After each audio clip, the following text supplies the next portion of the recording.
Chapter 22.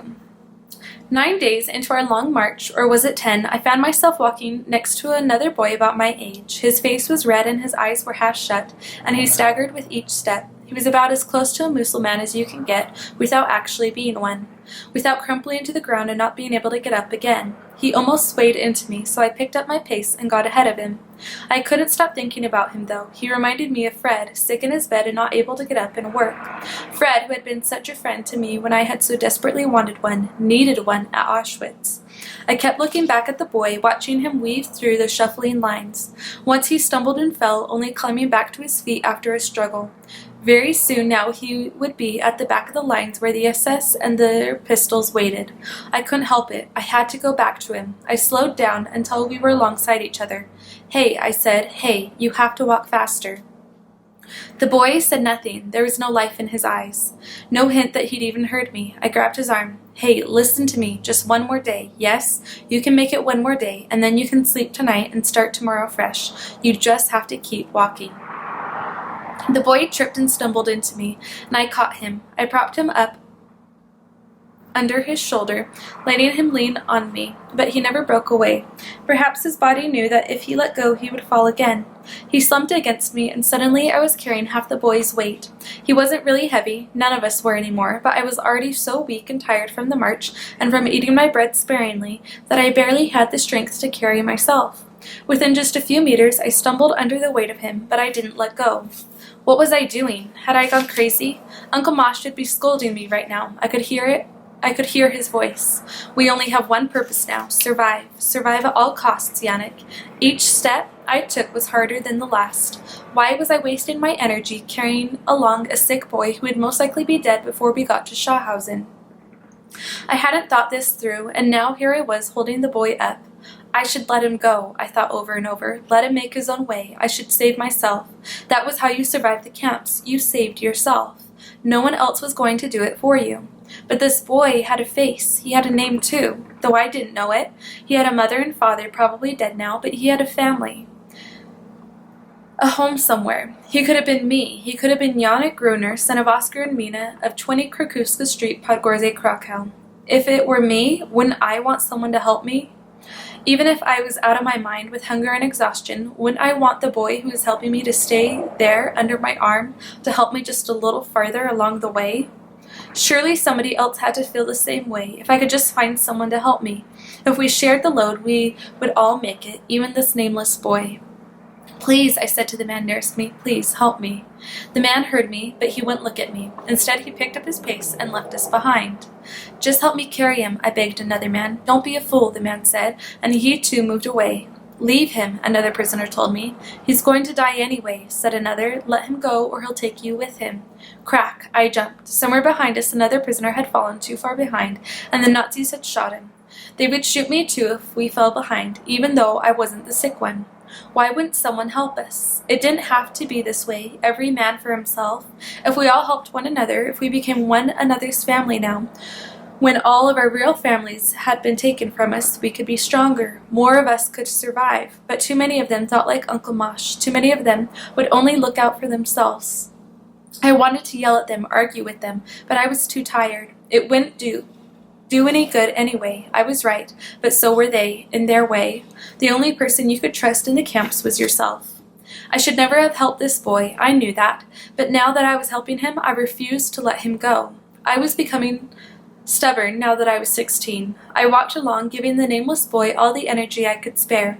I longed to have a bite of my bread, but it was tucked into the waistband of my pants behind my back, and I couldn't reach it and carry the boy at the same time. I would have to wait for nightfall and our scheduled stop before I could eat again. It was better that way, I figured. My bread would last longer, so long as I survived to eat it. But as we walked along, step after step, kilometer after kilometer, my stomach began to gnaw away at itself. I was so hungry. Just a bite of bread, just a pinch, and I could quiet my aching stomach for a few more hours. The only way to eat was to let go of the boy, though, and we were already near the back of the lines. I couldn't stop, but I was so hungry I cried. The gray clouds in the sky meant more snow, but they also meant night would come earlier, and maybe an earlier end to the day's marching. Just a little farther, I told myself. One more step, then another.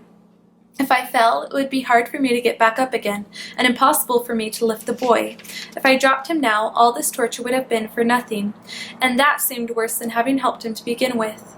But I wasn't going to make it to nightfall, not even with the gray clouds overhead. Just when I thought I couldn't take another step, my load lightened. Another prisoner stepped in to take the boy's other arm. He was an old man with sunken, bloodshot eyes, deep cracks in his face, and a grizzled beard. He looked like I might be carrying him next. "Can't walk so well myself," he rasped, "but I'll help you the rest of the way today." Tears streamed down my face. I should have said thank you, but I was too tired to speak. The old man seemed to understand. "Keep walking," he told me.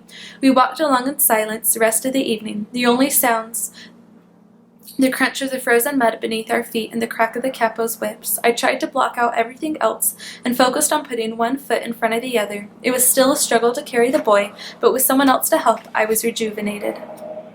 Darkness had long since fallen when we reached the top of a hill and found no barn or house in sight. The guards stopped us and told us the frozen ground would once again be our bed. None of us complained. My companion and I dropped the boy to the ground as quickly as we could, and before I could thank him, he disappeared into the crowd of prisoners, huddling together for warmth as they slept.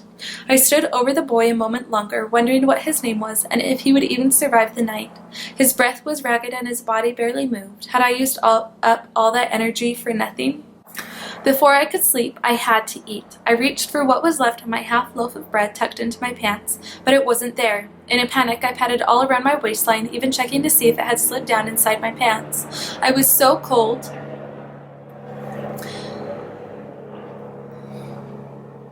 And my pants were so big I might not have noticed, but there was nothing there. My bread was gone. It must have slid out while I was carrying the boy, and I hadn't noticed. Half of my food lost, and who knew how much longer we would be walking. I fell to my knees, sobbing. Without food, I would never survive. I looked down at the nameless boy again, and my hands made fists. I wanted to hit him. It was all his fault. I would have never have wasted all that energy, would never have lost my food if it wasn't for him. But I pounded my own bony legs instead. It wasn't the boy's fault, it was mine, and I knew it. And then I saw it, a lump in the boy's pocket, what was left of his bread. It was as much as I'd lost, maybe more. I reached a hand out to take the bread from the boy's pocket, but I stopped.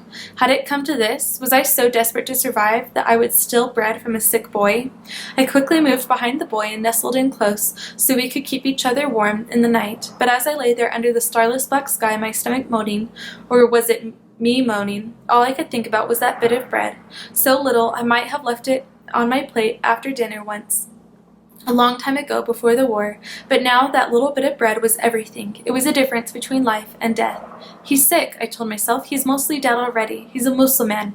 In the morning he won't be able to get up, and they'll shoot him where he lies. He doesn't need that bread. It would probably make him sick to eat it now anyway. If I take it, at least one of us will survive. Face it, I told myself. He'll be dead by morning.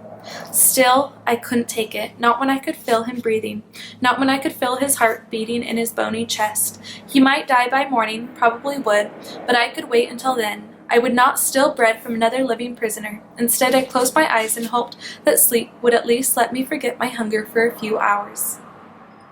It was my stomach that woke me the next morning more than the light. My first thought was the boy's bread, but the rise and fall of the boy's chest told me he hadn't died in the night. He was still alive. How was it possible? And not only was he alive, but his breath was much less shallow. There was color in his face again, too. The sleep had done what I promised him it would. It had given him the rest he needed to face a new day of marching. I shook with anger and frustration. He was supposed to die. I needed him to die, so I could have his bread.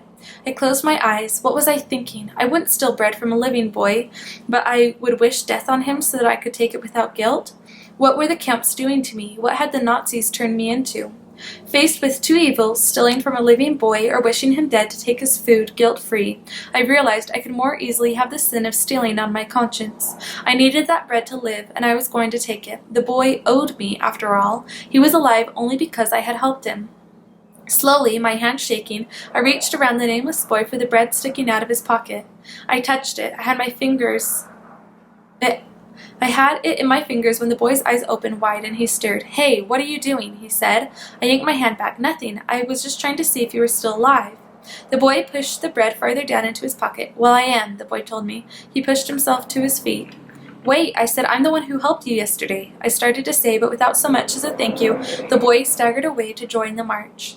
I would have cried again, but I was too tired. A capo came around, kicking the last of us still on the ground, and I picked myself up. I wasn't a Mussulman. I might be starving, and I might be that nameless boy the others saw staggering through the ranks by midday, but I wasn't dead yet. My name was still Yannick, and I was going to survive.